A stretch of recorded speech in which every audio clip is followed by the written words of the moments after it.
Gua gak mau berurusan sama ini lagi, men. Gua gak mau berurusan sama pesantren, sama Gus, sama Newcastle United. Gua gak mau menyentuh ranah-ranah yang berbau tak parani gitu. Sampai orang ini muncul, Gus Didi. Ya mungkin lu bertanya kenapa namanya Gus Didi, karena kelakuannya kayak Didi aja. I mean, bro, what the fuck? Anak orang dikokop bibirnya anjir, bro. Bahkan bukan dikokop lagi, dimakan anjir. Dan yang lebih buruk lagi, dia ngelakuin ini di publik. Di publik, seolah-olah ini adalah hal yang biasa.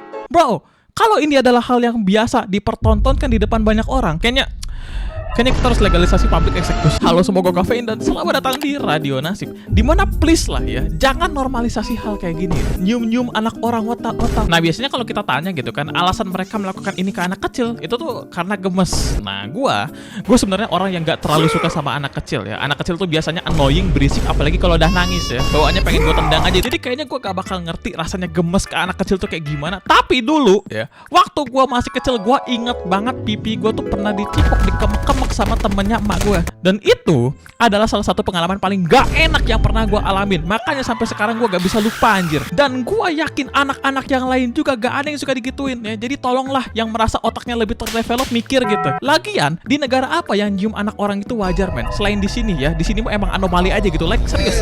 Di luar negeri lu kayak begini, maka hal selanjutnya yang lu cium adalah pria hitam di penjara. Orang yang berhak mencium anak di pipinya, di keningnya adalah keluarga dan kerabatnya sendiri. Lah lu sampai ada ribuan bahkan jutaan kuman di setiap kokopan Anda gitu. Gara-gara lu, anak orang jadi bau rokok surya pipinya ya. Buat kalian yang nggak tahu, Gus Didi ini juga pernah ngomong kalau ngerokok tuh bisa dapat pahala.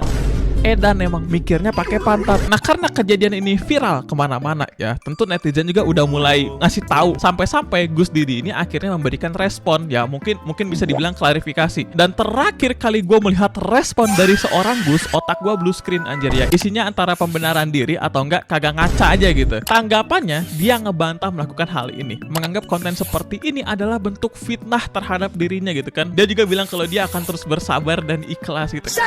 Bang ya, yang harusnya sabar itu justru kita, bang ya. Kita ngasih tahu Anda tuh kayak ngomong sama batu, jujur ya, susah. Karena bukannya Anda sadar diri, Anda malah ngasih pesan menghina tidak membuatmu mulia.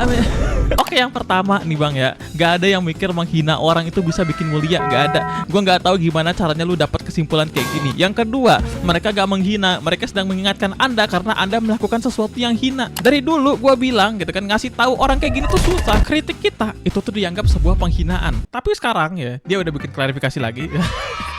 Ya setelah dikecam Wakil Menteri Agama, Komisi Perlindungan Anak, bahkan dia dikritik pengurus besar Newcastle United itu sendiri.